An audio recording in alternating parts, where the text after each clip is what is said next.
नमस्कार मित्रांनो, स्वागत आहे तुम्हा सर्वांचंच आपल्या आजच्या व्हिडिओमध्ये। आजच्या आपल्या व्हिडिओमध्ये आपण जाणून घेणार आहोत लक्ष्मीच्या पावलांनी या मालिकेच्या पुढील काही येणाऱ्या भागांचे लेटेस्ट आणि इंटरेस्टिंग अपडेट। त्यामुळे पटापट व्हिडिओला लाईक करा, चॅनलला सबस्क्राईब करा आणि बेल आयकॉन आठवणीने प्रेस करा, जेणेकरून पुढच्या प्रत्येक व्हिडिओचं नोटिफिकेशन हे तुम्हाला पटापट मिळत जाईल। तर आजच्या भागामध्ये आपण पाहणार आहोत की नैना आणि रोहिणी या मुद्दामून बटन गिझरचं चालू ठेवतात, जेणेकरून कोणाला तरी करंट लागावा आणि त्याचा सगळ्याचा आळ हा कलावरती जावा। आणि आता ठरल्याप्रमाणे सगळं काही घडतं, पण आता नेमकं करंट कोणाला लागतो आणि काय कसं घडतं हे पाहण्यासाठी तुम्हाला आपला व्हिडिओ शेवटपर्यंत नक्की पाहावा लागेल। त्यापर्यंत शेवटपर्यंत व्हिडिओ नक्की पहा। चला तर मग मित्रांनो, सुरुवात करूया आपल्या आजच्या या व्हिडिओला। तर आता आपण पाहिलंच आहे की अद्वैत आणि कला या दोघांचं भांडण झालेलं आहे आणि त्यानंतर अद्वैत हा पेढीवरती निघून गेलेला असतो। तर आता इकडे रोहिणी आणि नैना ह्या दोघी मिळून प्लॅन करतात की आपण गिझरचं बटन सुरू ठेवायचं आणि मग कोणाला तरी येऊन करंट लागेल बटन बंद करताना आणि त्यावेळेस तो सगळा आळ कलावरती जाईल। रोहिणी म्हणत असते की सध्या अद्वैत हा कलावरती चिडलेला आहे, तो कलाबरोबर जास्त काही बोलत नाही, त्यामुळे तो कलाची बाजू घेणार नाही, उलट त्याला कलानेच हे सगळं केलं असं वाटेल। सध्या त्याला असं वाटतंय की कला ही त्याच्यासाठी कम्पॅटेबल नाही आहे, त्यामुळे त्या दोघांमध्ये सध्या मतभेद सुरू आहेत। त्यामुळे अद्वैतला हेच आपण पटवून द्यायचं की हे सगळं कलाने केलं आहे आणि कोणाच्या तरी जीवावर कलाच्या निष्काळजीपणामुळे बेतलंय हे ज्यावेळेस अद्वैतला कळेल त्यावेळेस तो काही कलाला माफ करणार नाही। आता हे सगळं ऐकून नैनाला मात्र छान वाटलेलं असतं आणि मग नैना आणि रोहिणीने मिळून प्लॅन एक्झिक्यूट केलेला असतो आणि मग त्यांनी गिझरचं बटन चालू करून अलगच तिकडनं बाहेर पडलेले असतात। तर दुसरीकडे आता कला ही तिच्या माहेराहून नुकतीच घरी आलेली असते आणि ती आता पाणी वगैरे पितच असते। इतक्यात त्या ठिकाणी अद्वैत आलेला असतो। अद्वैत बरोबर आता सरोजसुद्धा घरी आलेली असते। कला अद्वैतला कॉफी बनवण्यासाठी लगेचच किचनमध्ये निघून जाते। तर अद्वैत आणि सरोज दोघंसुद्धा आता फ्रेश होण्यासाठी गेलेले असतात। आता सरोज ही फ्रेश होण्यासाठी जेव्हा बाथरूममध्ये जाते त्यावेळेस तिला तिथे गिझरचं बटन चालू दिसतं। बापरे, एवढा वेळ अजून गिझरचं बटन चालूच आहे असं म्हणत ती गिझरचं बटन बंद करण्यासाठी तिथे जाऊन बटनाला बोट लावते। बऱ्याच वेळ बटन सुरू असल्या कारणामुळे बटनातून करंट येत असतो आणि आता करंट लागून आता सरोज खाली कोसळते आणि ती जोरात ओरडते। त्याबरोबर सगळे घरातले कुटुंबीय त्या ठिकाणी येतात। अद्वैत आणि कला पटकन तिला सावरतात। त्याबरोबर आता मात्र इकडे रोहिणी म्हणायला लागते, बाप रे, सरोज वहिनीला करंट लागला, कसं घडलं कसं हे सगळं? नाही म्हणजे आपल्या चांदेकरांच्या घरात आजपर्यंत हे असं कधीच घडलेलं नाहीये, मग हे अचानक आज असं कसं घडलं? ह्या कलामुळेच झालं असणार हे सगळं, हेनेच चुकून गिझरचं बटन सुरू ठेवलं असणार। त्याबरोबर लगेचच आता नैनासुद्धा तिला साथ देत म्हणते, कला, अगं काय हे, किती निष्काळजीपणा, बघितलंस, आज तुझ्या निष्काळजीपणामुळे सरोज मामींच्या जीवावर बेतलं असतं, तुला कळतंय का? नेहमी मी किती काम करते हे तुला दाखवायचं असतं आणि साधं एका बटनावरही तुझं लक्ष राहिलं नाही का? त्यावर कला सांगत असते, नैनाताई, रोहिणी मॅडम, तुम्ही काय बोलताय? मी असं का करेन? माझ्याकडून बटन चालू राहिलं नव्हतं, उगाचच तुम्ही काही बोलू नका प्लीज, मी कसं बटन चालू ठेवेन? त्याबरोबर आता लगेचच पुन्हा एकदा त्या म्हणायला लागतात की तुझ्याकडूनच बटन चालू राहिलं असेल। त्याबरोबर अद्वैतसुद्धा चिडतो आणि कलाला म्हणत असतो, राहिलंच असेल तुझ्याकडून बटन चालू, रोहिणी आत्या जे बोलतेय ना ते बरोबर आहे, आजपर्यंत चांदेकरांच्या घरामध्ये एवढं निष्काळजीपणे कोणीच वागलेलं नाहीये आणि तुझं बालिश वागणं मी काल बघितलेलंच आहे ना, तूच काहीतरी असं केलं असणार आहेस। आता मात्र कलाला वाईट वाटत असतं तर अद्वैत म्हणत असतो, आता थोडक्यावर निभावलं म्हणून नशीब, जर आईला काही जास्त कमी झालं असतं तर काय केलं असतं?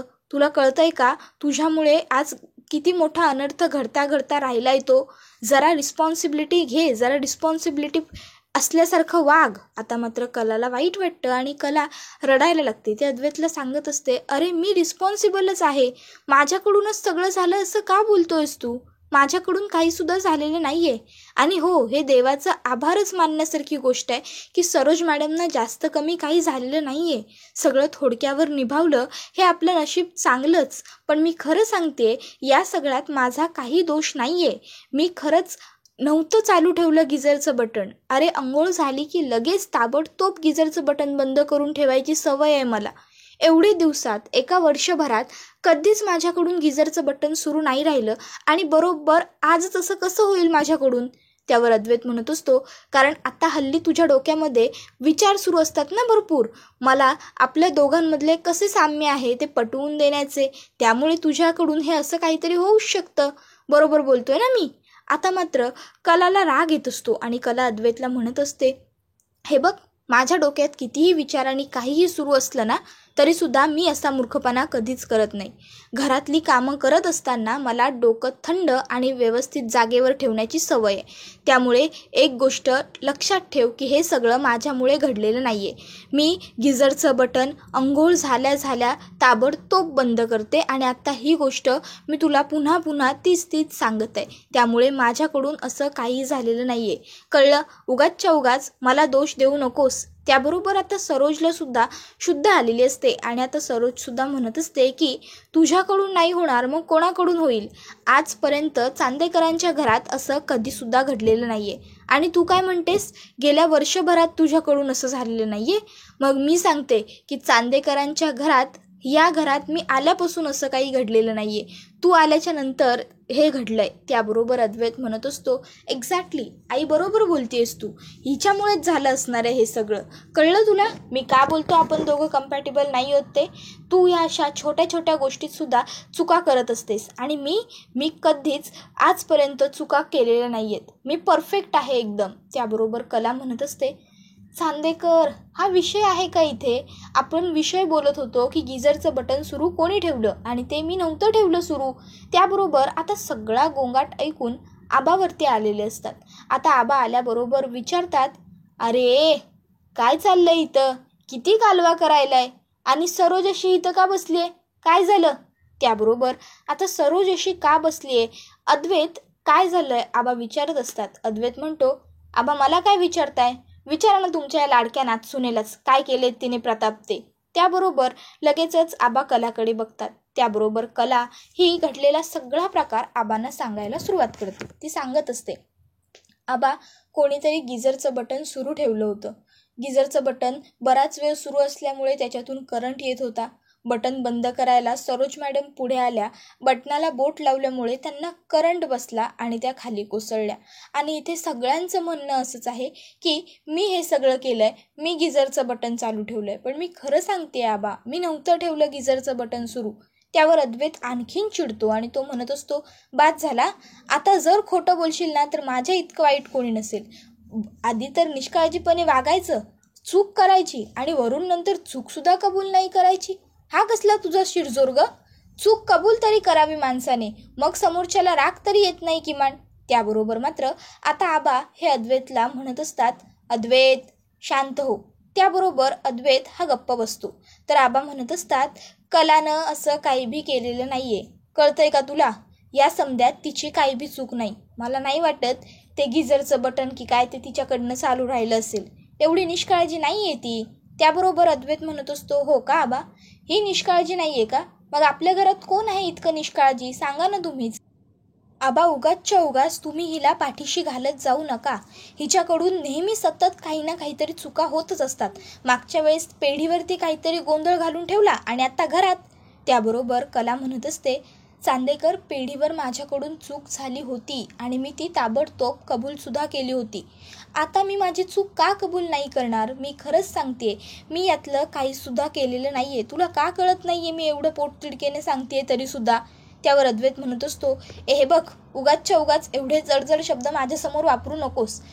तुझ्याकडून बटन चालू राहिलं नाही, मग बटन कोणाकडून चालू राहिलं सांग? आपल्या खोलीमध्ये माझ्या व्यतिरिक्त आणि तुझ्या व्यतिरिक्त कोण येतं दुसरं?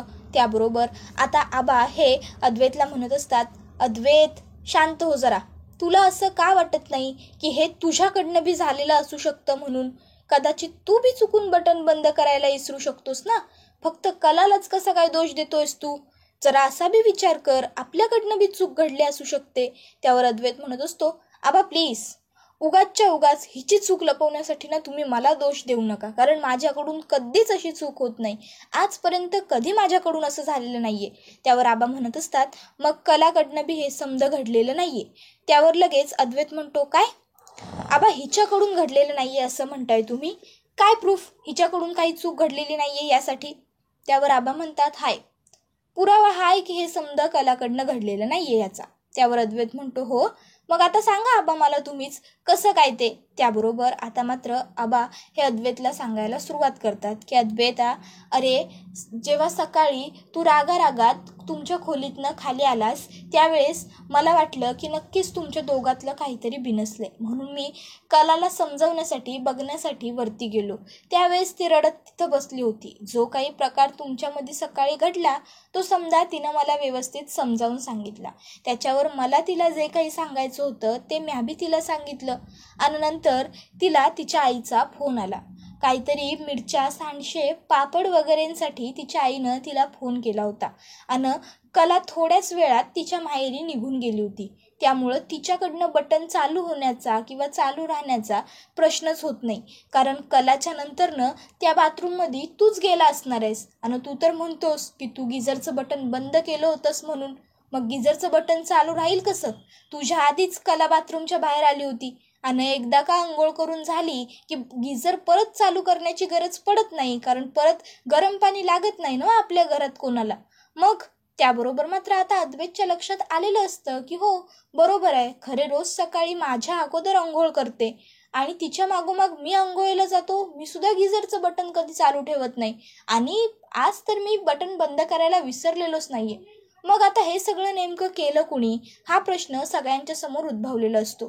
त्याबरोबर आबा म्हणत असतात की हे बघ अद्वैत, कोणावर बी असे आरोप करण्यापूर्वी एकदा शहानिशा करून घ्यायची. कुणावर बी आरोप करताना जरा विचार करून बोलायचं असतं.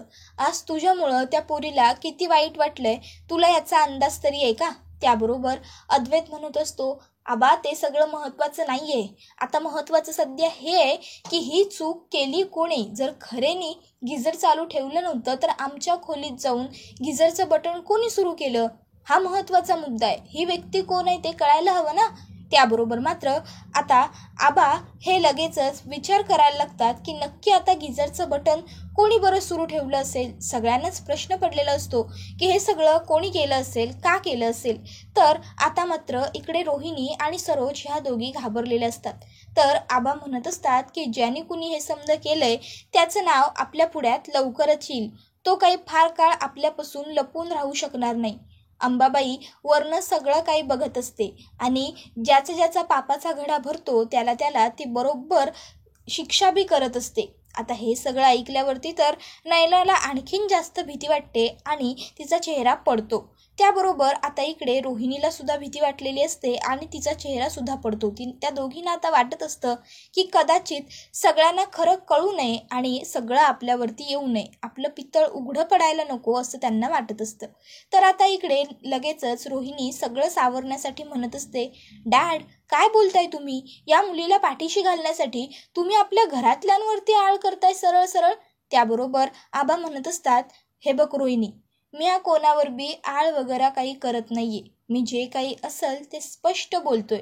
त्याबरोबर अद्वैत म्हणत असतो की हे सगळं कोणी केलंय हे आपण लवकरात लवकर बघायला हवं, कारण ही जरी चूक असली साधी तरी सुद्धा खूप मोठी चूक आहे, कोणाच्या तरी जीवावर बेतलं असताच. त्याबरोबर लगेचच आता त्या ठिकाणी रजनी आलेली असते आणि हा सगळा गोंधळ बघून ती म्हणत असते, मगाशी अद्वैतच्या खोलीमध्ये नयना आली होती आणि नयनाच्या पाठून रोहिणी वंश आल्या होत्या. त्याबरोबर आता सगळेजण त्या दोघींकडे बघायला लागतात. तर रोहिणी म्हणत असते, काय बोलतेस तू हे रजनी? तुला तरी कळतंय का? तुला वाटतंय हे सगळं मी केलंय आणि माझ्या सुनेने केलंय? त्याबरोबर लगेचच आता रजनी म्हणायला लागते, अहो नाही, तसं नव्हतं मला म्हणायचं वंश, मी फक्त एक. त्याबरोबर मात्र आता लगेच नयना म्हणत असते, आम्ही का करू हे सगळं? आम्ही कलाला बघायला आलो होतो खोलीत. म्हणजे काय झालं, मला थोडं कलाकडे काम होतं म्हणून मी कलाला भेटायसाठी आले आणि माझ्या मागोमाग तिथे मम्मा सुद्धा आल्या, मी खरं बोलतेय. आता मात्र नयना ततफप करत असते आणि कलाच्या लक्षात येतं की नयना साफ साफ खोटं बोलतेय. त्याबरोबर कला नयनाच्या पुढ्यात उभी राहते आणि एक सणसणवून मुस्काटात लगावून देते आणि तिला म्हणत असते, नयनाताई बास, अजून किती खोटं बोलणार आहेस तू, कळतंय का तुला? अगं, मला त्रास व्हावा, माझं आणि अद्वैतचं भांडण व्हावं, तो माझ्यावरती चिडावा, ह्यासाठी आता तू घरच्यांच्या जीवाचा सुद्धा विचार करत नाहीस. तू गिझरचं बटन सुरू ठेवलंस. नशीब देवाच्या आशीर्वादाने, देवाच्या कृपेने जास्त काही सरोज मॅडमच्या जीवावर नाही बेतलं, थोडक्यावर निभावलं. पण जर आता सरोज मॅडमना काही झालं असतं तर आपण काय केलं असतं? किंवा याऐवजी आबा खोलीत आले असते किंवा आणखी कोणती व्यक्ती खोलीत आली असती आणि तिला करंट बसला असता आणि घरातल्या आपल्याला कोणाला कळलंच नसतं तर काय झालं असतं? विचार तरी मनात येतोय का तुझ्या?